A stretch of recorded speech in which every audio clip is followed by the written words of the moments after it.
이름으로 기도드립니다. 아멘. 이 마음이 기쁜 거예요. 여러분들은 익숙할지 모르지만 저는 이제 4주 지나고 5주째가 되고 있는데, 제가 온 날로부터 만나지 못했던 분들이 예배 가운데 누가 들어오고 있으면은 너무너무 기쁜 거지요.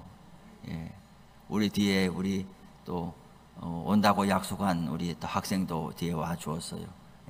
같은 사람이 맞겠지요. 너무나 감사하네요. 우리가 교회 학교가 없는데 저 뒤에 잠옷실에 애들이 놀고 있어요.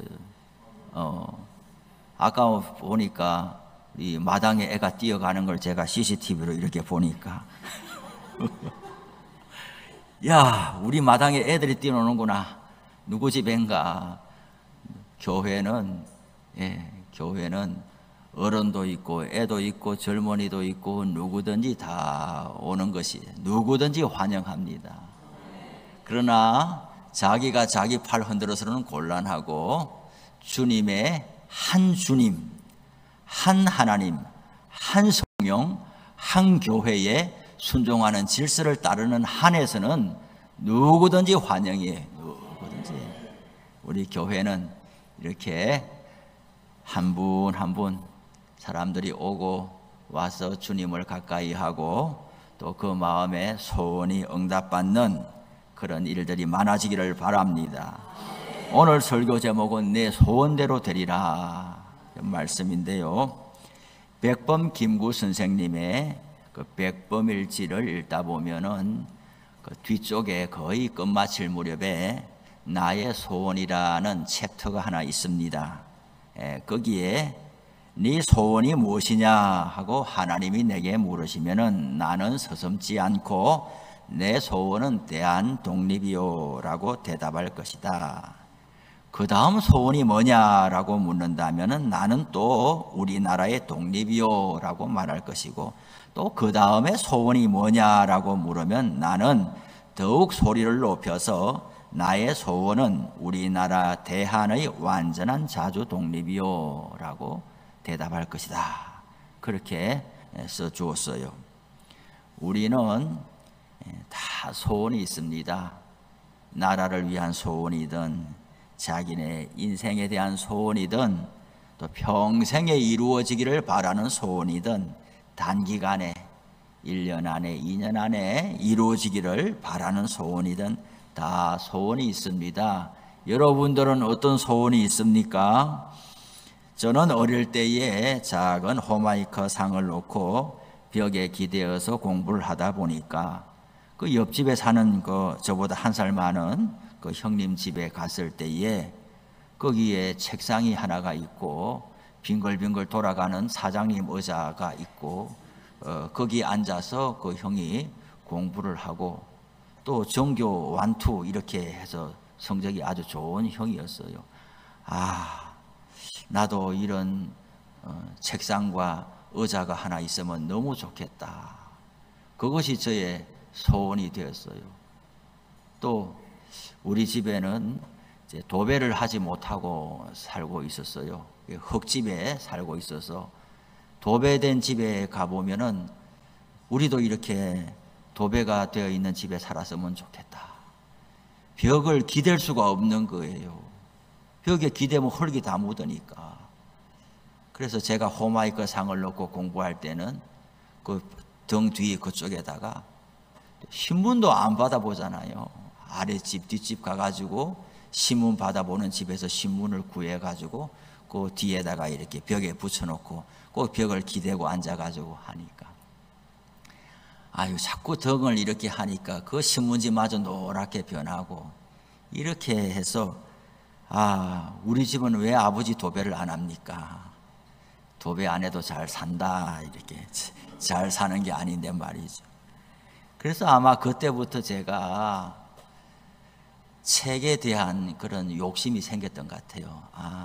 제 머릿속에 나는 서재를 갖고 싶다. 나는 내 방에는 책꽂이가 있으면 좋겠다. 나는 책상이 있으면 좋겠다. 그런 마음이 어릴 때부터 있었던 것 같아요. 대학교 가서도 그 아르바이트에서 돈을 몇 푼 받으면은 우선 서점에 달려가 가지고 책을 사고, 제 자취방에 책꽂이 하나 해놓고 책을 꽂아놓고 읽고 또 들여다보고 너무 흐뭇하고 기뻤던 거예요. 그런데 제가 어떤 직업을 가질지 알 수가 없었는데 오늘 우리 청량동 축복교회에 와서 보니까 꿈이 이루어졌어요. 네 소원대로 되리라 그랬는데 소원이 이루어졌어요. 부목사로 한 20년 다닐 때는 뭐 부목사가 서재가 어디 있어요. 담임 목사님 방에 가서 볼 때마다 아유 나도 이런 방 하나 있으면 좋겠다. 또 손님들 와서 교구 목사니까 손님들 이렇게 안내하면서 또 보면은 또 응접실 같은 게 있어가지고 거기 손님들 또 안내하고 영접하고 차 한잔 내드리고 하는 걸 보면서 나한테는 언제 이런 날이 오겠나 그런 소원이 있었는데 우리 교회 와 보니까 책꽂이도 있고 앉을 수 있는 그 소파도 있고 또 다 있어요. 제가 소원 한 가지가 확실하게 이루어졌습니다. 예. 혹시 제가 이제 저하고 같이 교회를 섬기는 동안에 혹 뭔가 좀 잘 못 되는 일이 있다 할지라도 책상은 빼지 말기를 바랍니다. 책상하고 책꽂이는 빼지 말. 그거는 제 소원이 무너지는 일이라. 예. 그거 말고 그래요. 현재의 결핍과 한계가 깊으면 깊을수록 그 반대편 상황에 대한 소원함이 더욱 간절해질 수밖에 없습니다. 소원은 단순한 바람이나 희망사항이 아니에요. 그것이 이루어지기를 간절히 원하는 게 소원이죠. 다다익선 그거는 소원이 아니죠. 있어도 그만 없어도 그만 있으면 좋고 없으면 괜찮고 이런 것은 소원이 아니에요. 반드시 있어야만 하고 반드시 이루어져야만 하는 것이 소원이라고 말할 수 있어요. 오늘 본문에는 한 여인이 등장하는데 같은 사건을 기록한 마가복음에 보면 그 여자는 헬라인이고 수로보닉의 족속이라 이렇게 되어 있는데 마태복음에는 같은 사건을 기록하면서 가나안 여자다라고 이렇게 하고 있거든요. 우리 사복음서가 있잖아요. 마태, 마가, 누가, 요한복음서가 있는데 우리 학자들은 뭐라고 하느냐, 그 중에서 가장 먼저 기록된 것을 마가복음이라고 봐요. 마가복음이 16장이잖아요. 마가복음을 원줄기로 하면서 마태는 마태의 관점에 맞게, 누가는 누가의 관점에 맞게 그렇게 살을 덧붙여 갔다고 보는 거예요. 물론 요한복음은 조금 다르지만 이 공관복음서는 마가복음이 원줄기라고 보는 것이죠. 거기에 이 여자는 헬라인이고 수로보닉의 족속이라고 쓰여 있는데 마태는 그 이후에 기록하면서 이 여자는 가나안 여자다 이렇게 말을 조금 바꾸고 있단 말이죠. 왜 그랬을까요? 구약에서 가나안은 이스라엘의 대표적인 원수이지요. 출애굽하고 광야 지나서 가나안 땅을 하나님은 젖과 꿀이 흐르는 땅이라고 말씀하면서 이 땅을 너에게 준다라고 말씀했어요. 그런데 그 가나안 땅은 아무도 살지 않는 무주공산이 아니라 가나안 7족속이 살고 있었고 그들은 참으로 잔혹한 이들이고 우상숭배로 가득한 사람들이었기 때문에 하나님은 그 땅에서 그들을 몰아낼 수밖에 없는 거예요. 하나님의 정의가 악을 행하는 사람들을 몰아내는 것으로 나타나는데 거기에 쓰임받는 사람이 그때는 이스라엘 사람들이었던 거예요. 그리고 하나님은 말씀하기를 진멸하라 이렇게 말씀하셨어요. 진멸이라는 것은 흔적도 남기지 말고 싹 다 엎으라는 것이죠. 그래서 이스라엘 사람들은 가나안이라고 하면은 거기에 아주 부정적으로 생각을 했단 말이죠. 마태복음이 뭐예요? 마태, 세리 마태. 마태마가 누가복음 중에서 마태복음은 1차적으로 유대인들을 지목하여 기록된 말씀이란 말이죠. 당장 마태복음 1장 1절에 뭐라고 돼 있어요? 아브라함과 다윗의 자손 예수 그리스도의 계보라 족보라 돼 있잖아요.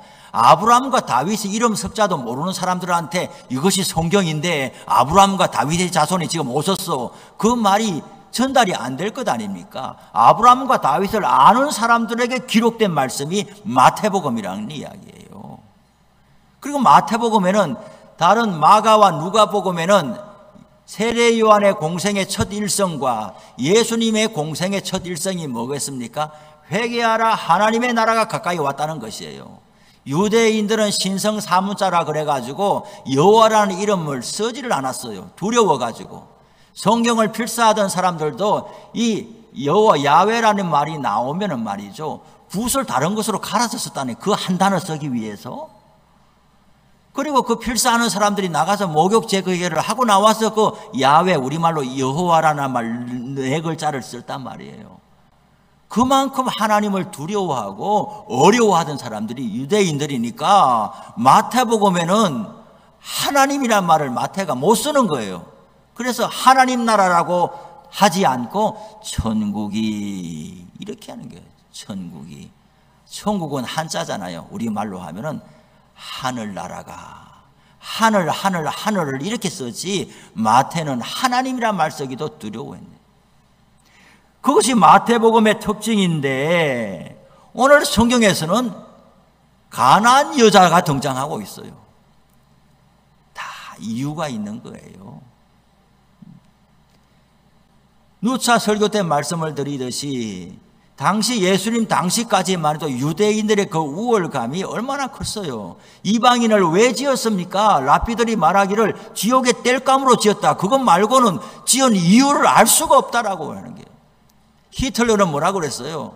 유대인들을 말하기를 저들은 사람이 아니라고 말했어요. 아리안 우월주의에 빠져가지고 유대인들은 가스실에 넣던 사람을 죽이던 우리는 죄의식이 없어. 저들은 사람이 아니니까. 그런 말에 우리는 경기를 일으키면서 당시의 유대인들이 이방인을 향해서 저들은 사람이 아니야, 그런 시대였단 말이죠. 더구나 여성은 남자와 여자가 결혼해서 여성이 어머니가 되고 아이를 낳고 대를 이어가고 아들은 귀한 줄 알면서 부인은 귀하게 여기지 않는 시대가 그 당시였단 말이죠. 그래서 여성은 이름도 잘 지어주지 않을 뿐만 아니라 사람이 모여도 남자 몇 사람이냐 이렇게 계산을 하지, 여기 사람이 몇 사람 모였냐 이런 생각이 없을 때가 그 당시란 말이에요. 그러니 이 유대인들은 예수님이 아브라함과 다윗의 자손으로 오셔도 영접지도 아니하고 배척하고, 오늘 성경 본문 바로 앞단락에 뭔 내용이 나와 있어요? 바리새인 서기관들과 함께 정결 논쟁이 있잖아요.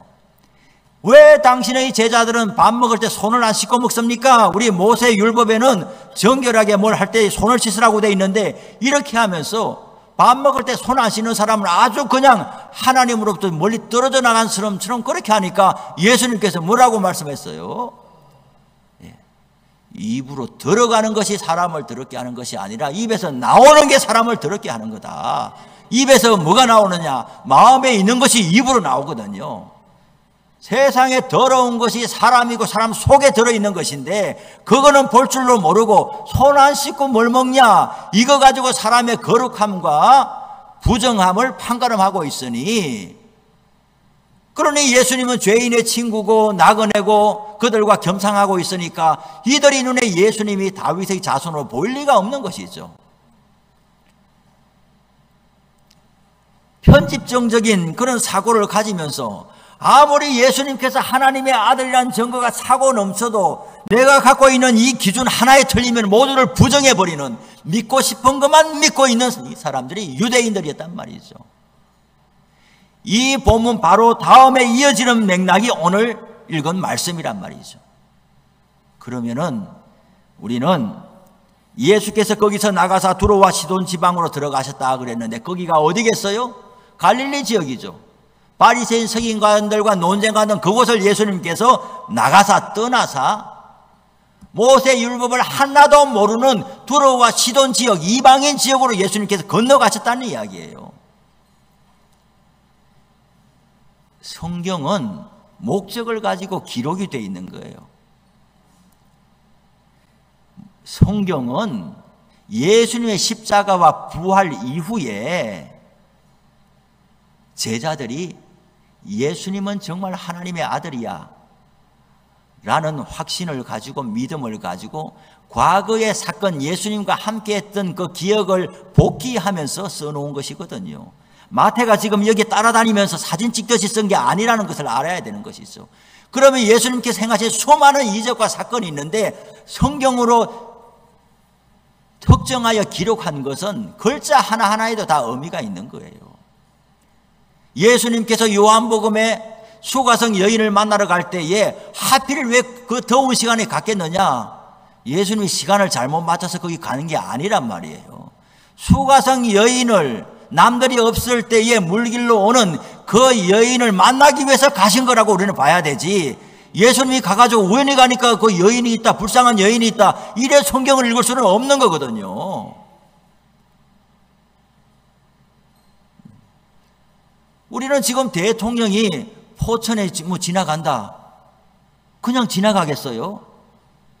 다 계획을 가지고 목적을 가지고 움직이지, 그냥 오늘 기분이 나니까 포천에 가보자 이런 것은 개인적으로는 그럴 수 있겠지만은 대통령이란 직함을 가지고 공적으로 움직일 때는 하나도 그럴 수가 없는 거예요. 하물며 하나님의 아들이 이 땅에 오셨는데 개인적으로 하는 일이 한 가지라도 있겠냔 말이에요. 하나님의 아들이 이 땅에 오셨을 때에는 하나도 그냥 하는 일이 없이 다 목적에 준한 바에 따라 움직이는 거란 말이에요. 그러니 그들과 논쟁을 하다가 예수님이 나가셔서 두로와 시돈 지방으로 가셨다라고 하는 것은 왜 가셨겠어요? 우리는 예수님의 마음을 알 수는 없지만은 성경의 전체적인 맥락을 봤을 때에 이 가나안 여자가 거기 있다는 걸 알고 가신 거란 말이죠. 가나안 여자, 이 여자 한 사람 만나려고 두로와 시돈 지역으로 가셨다고 볼 수 있는 거예요. 가나안 여자는 누군데요? 여성이에요? 가나안 사람이에요? 두로와 시돈 지역에 있는 사람들이에요? 유대인들이 볼 때 저들에게는 하나님의 은혜가 있을 수도 없고 있어서도 안 되라고 하는 사람이고, 저들이 무슨 믿음이 있겠냐, 믿음이 없어라고 하는 사람들이, 그 사람을 만나러 예수님이 가셨어요. 그러니 오늘 읽은 성경의 메시지는 뭘 주려고 하는 거겠어요? 1차적으로 유대인들이 이 기록된 말씀을 보면서 부끄러움을 느끼라고 주신 거란 말이에요. 그러면 이 가나안 여자는 오늘 어떤 믿음을 가졌길래 가나안 여자와 예수님과의 오가는 대화 속에서 예수님께서 그를 인정하시는 믿음의 역사 속에서 그것을 옆에서 구경하면서 읽고 예수님 뒤에 따라가면서 오늘은 무슨 또 안식일을 어기나, 오늘은 또 뭔 일을 할 거야, 오늘은 모세 율법을 또 어떻게 어기려고 작정할 거야, 이렇게 하면서 의심의 눈초리를 바라보기를 유대인들에게 보라라고 하면서 내세운 사람이 가나안 여자라는 것이죠. 그런데 오늘 보니까 가나안 여자 하나가 그 지경에서 나와서 소리질러 이르되 그랬어요. 주 다윗의 자손이여, 나를 불쌍히 여기소서, 내 딸이 흉악하게 귀신 들렸나이다. 아하, 가나안 여자가 왜 나왔냐? 집에 딸이 있는데 딸이 귀신이 들렸다. 흉악하게 귀신이 들렸다. 심각하다. 여러분, 사람이 건강을 잃어버리는 것은 정말 큰 시험이 됩니다.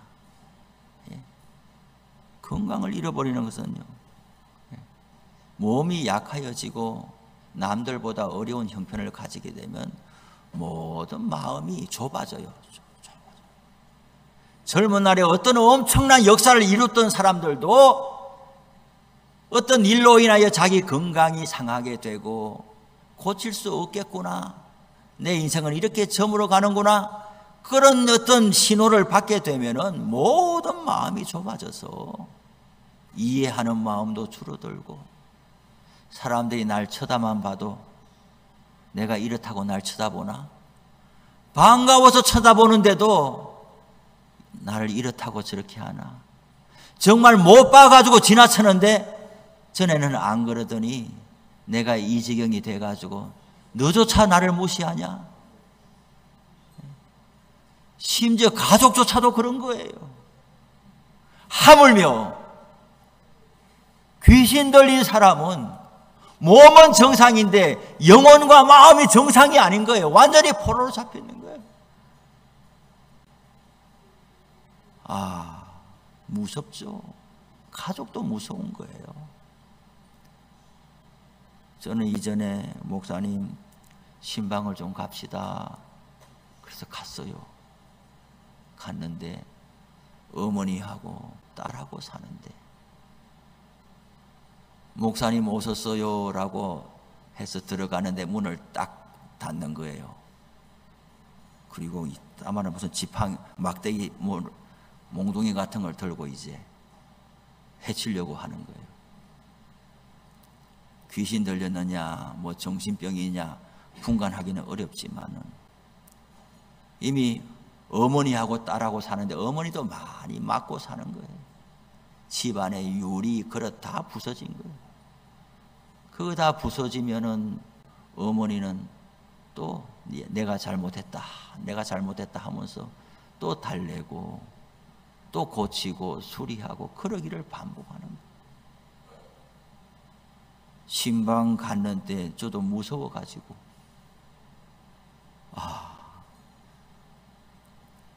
오늘 우리 은퇴하신 한 목사님도 오시고 사모님도 오셨는데 수십 년 목회하면서 아마 그런 일들도 다 지나갔었겠지요. 대화가 안 되는 거예요. 어떻게 신방을 하고 돌아오는데 그 어머니는 그러는 거예요. 우리 딸이 나쁜 애가 아닙니다. 딸도 나이가 40이 넘어가는데 우리 딸이 나쁜 애가 아닙니다. 저렇게 아파서 그렇지 딸이 나쁜 애가 아닙니다. 어머니의 그 딸을 향한 마음은 이루 말할 수가 없어요. 예, 그 이후에 또 뭐 치료받고 약 먹고 또 병원 도움 받고 하면서 이제는 또 정상적으로 인사하고 예배도 꼭 나오고 뭐 그렇게 되는 것을 봤습니다만은, 예, 몸은 내 딸인데 사로잡혀 있어가지고 말과 행동이 전혀 내 아이 같지 않는 이런 모습을 부모가 사랑으로 떠안지만은 그 세월이 오래되면은 너무나 지치는 것이고, 내가 딸 때문에 딸이 나를 죽일 수도 있겠다, 자다가 내가 죽을 수도 있겠다, 이런 두려움을 가지게 되면은 어떻게 말할 수도 없고 하루하루 그렇게 사는 세월이 너무나 기막힌 것이죠. 오늘 성경은 흉악하게 귀신 떨린 딸을 내가 집에 두고 왔습니다. 이 어머니의 마음이 어떻겠냐고요.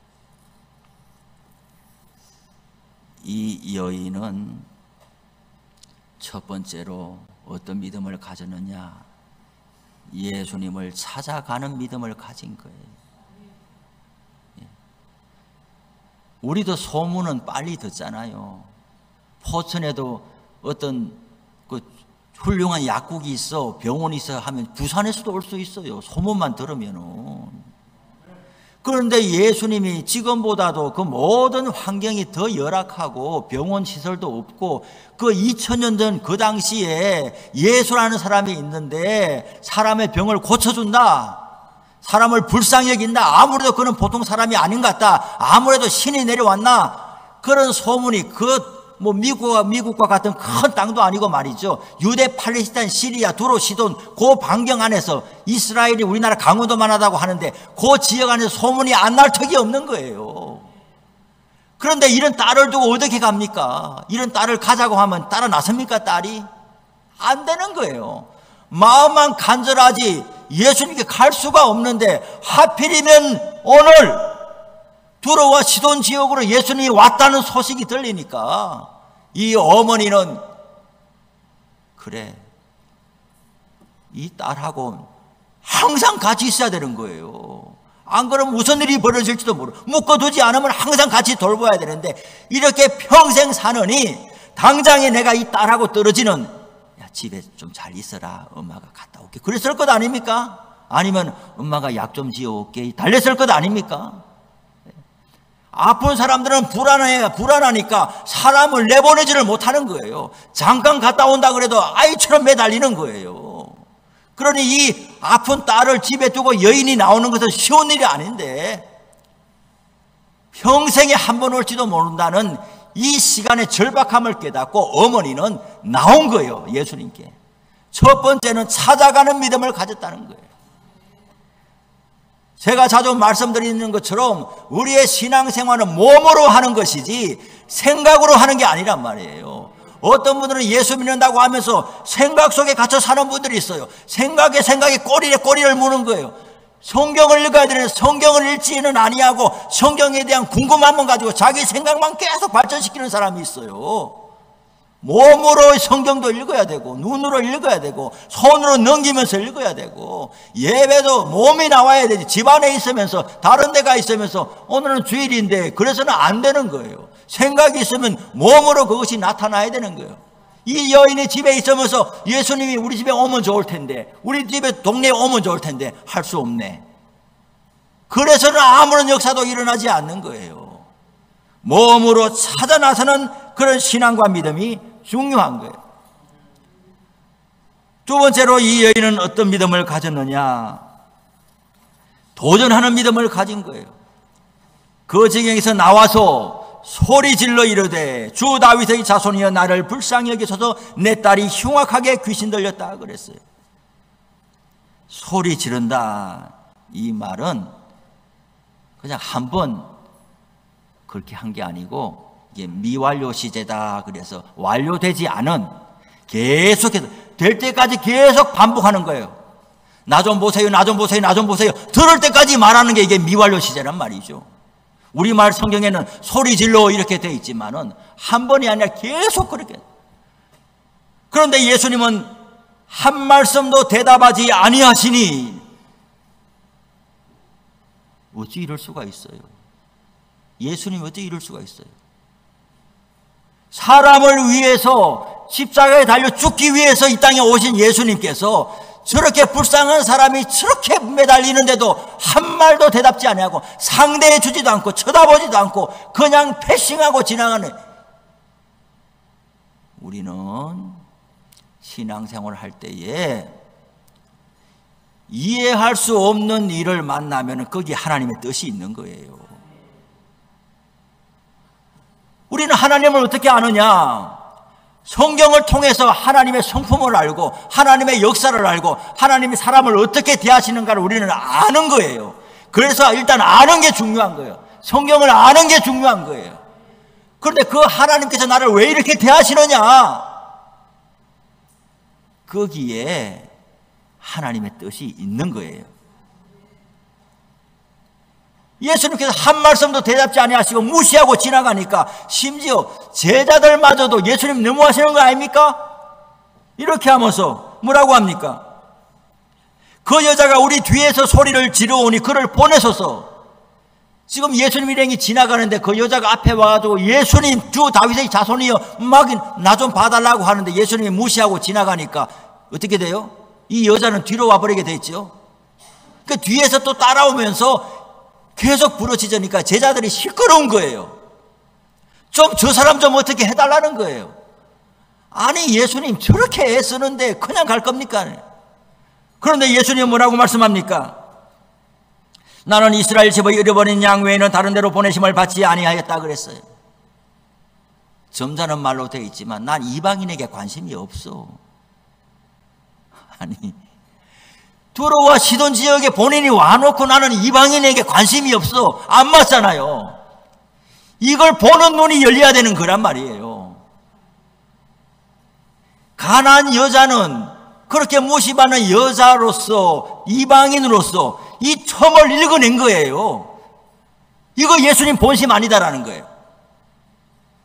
유대인들은 하나님의 아들이 아브라함과 다윗의 자손으로 자기 동네에 와 있어 같이 밥 먹고 같은 동네에 있어도 예수님을 배척했는데 이 여인은 이렇게 무시하고 냉대받는데도 불구하고 예수님이 그럴 리가 없어. 예수님 무슨 생각이 있으시지 하고 딱 붙들은 거예요. 그래 하니까 이 여자가 25절에 뭐라고 합니까? 여자가 와서 예수께 절하며 이르되 주여 저를 도우소서. 절했다는 말도 미완료 시제거든요. 그 모습을 상상해 보시라는 거예요. 한 번 절하는 게 아니고 계속 나 좀 어찌 봐달라고. 유명한 어떤 영성신학자는 그랬어요. 우리는 사람이란 존재는 뭐냐? 하나님 앞에 거지와 같다는 거예요. 거지가 체면이 어디 있어요? 거지가 교양이 어디 있어요? 하루하루 받아야지 먹고 사는데, 받아야지 먹고, 자기의 신분과 처지를 정확하게 아니까 하루 받는 게 자기 소원인 거예요. 그런데 나를 그렇게 쳐다보느냐? 주는 것도 안 받는다. 이러면 굶주려서 죽을 수밖에 없어요. 내가 한번 불렀잖아. 내가 말했잖아. 왜 내 말 안 들어? 이러면 하나님을 믿을 수가 없는 거예요. 우리는 정말 하나님 앞에서 파산한 자예요. 돈도 어느 정도 살 돈이 있어야 그래도 좀 목에 힘주지, 완전히 파산해버리면 힘주는 게 어디 있어요? 무슨 일이든 해야 하는 거잖아요. 우리 모두는 하나님 앞에 파산한 사람인 거예요. 나는 이방인에게 관심이 없어라고 말해도 그거는 주님의 마음의 본심이 아니잖아요.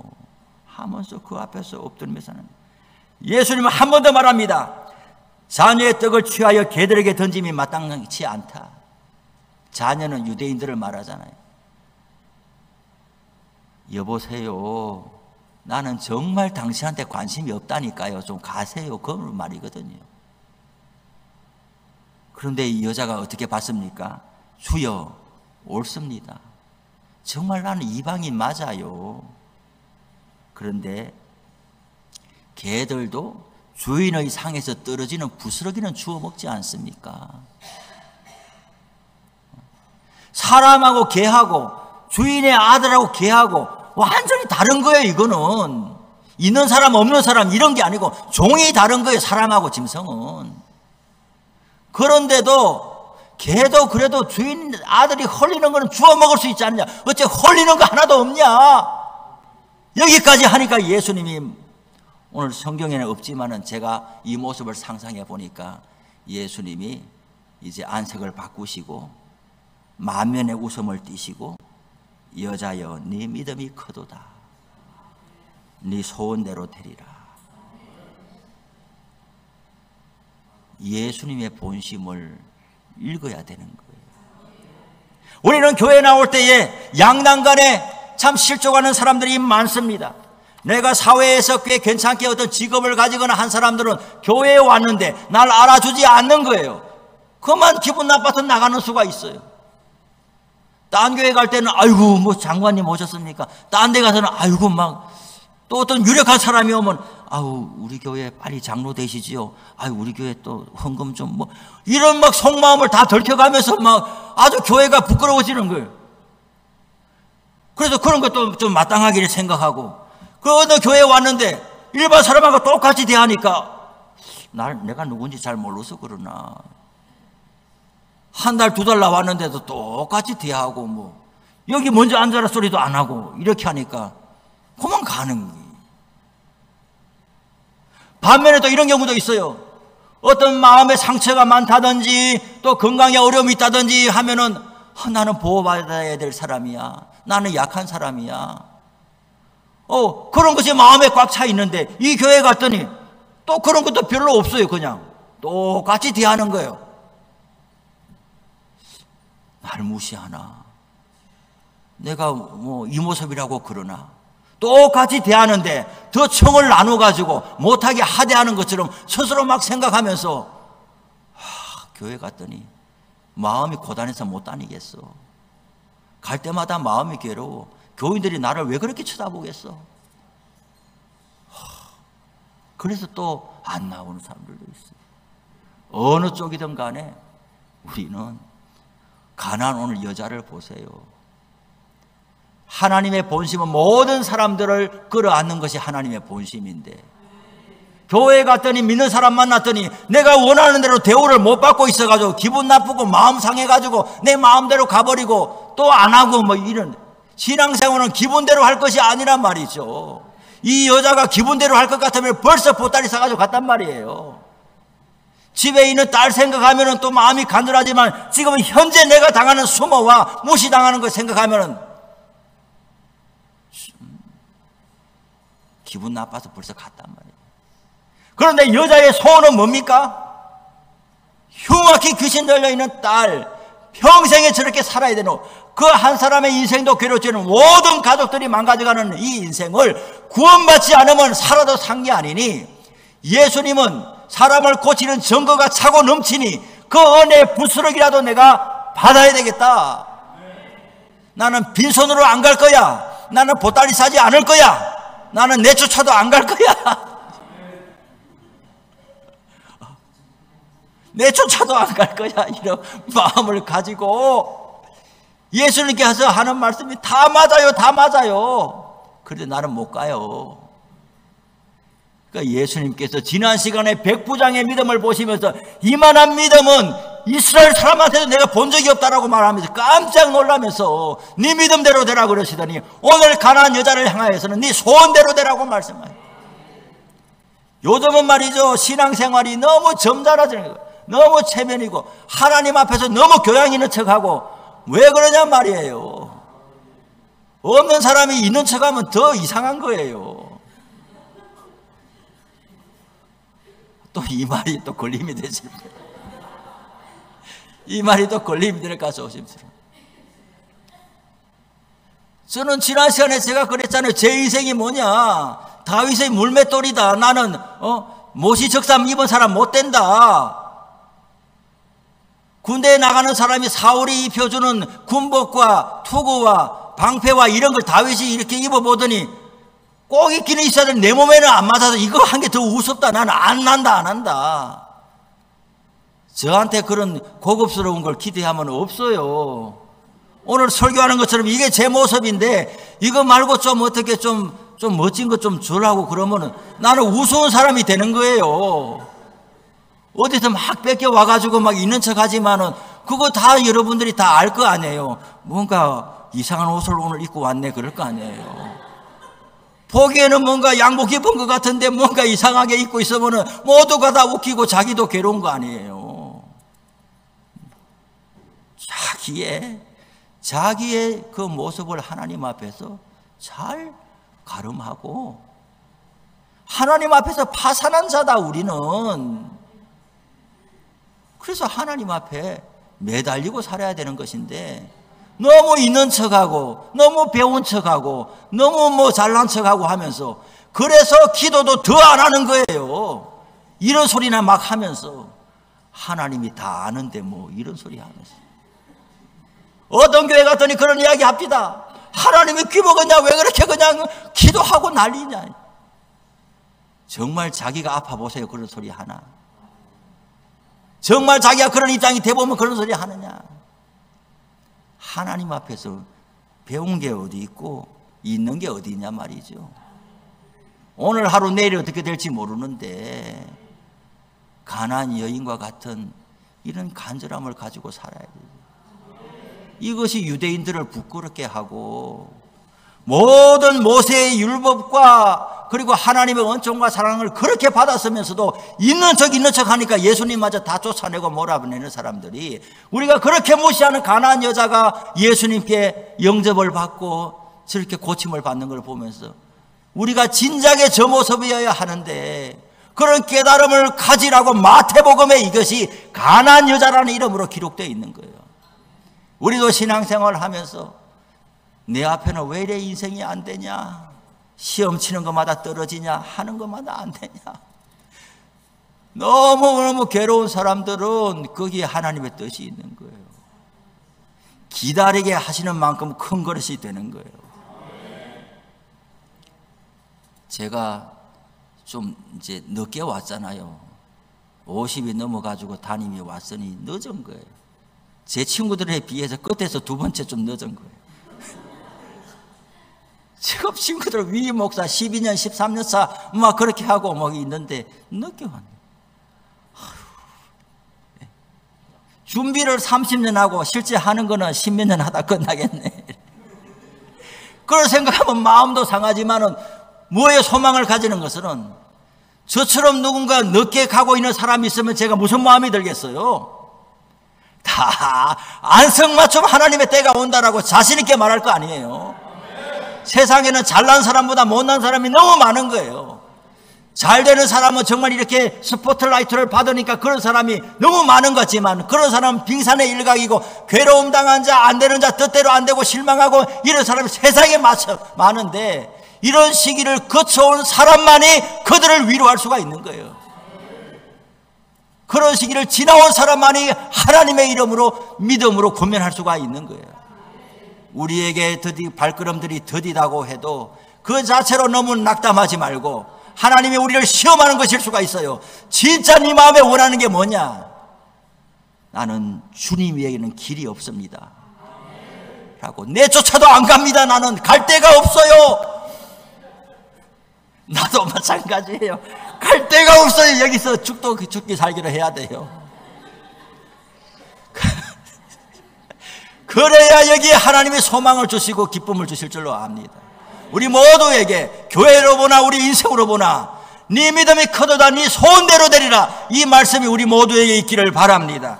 기도하겠습니다. 하나님 감사합니다. 오늘도 가나안 여자를 통해서 주신 말씀에 우리도 이런 믿음으로 주님 앞에 나가기를 원합니다. 결코 돌아서 나가지 아니하는, 결코 우리의 체면과 우리의 욕심 때문에 물러서지 않는, 주님 아니면 안 됩니다라는 신앙과 믿음으로 결단하고 나아가는 우리 모두 되게 하여 주옵소서. 예수님의 이름으로 기도합니다. 아멘.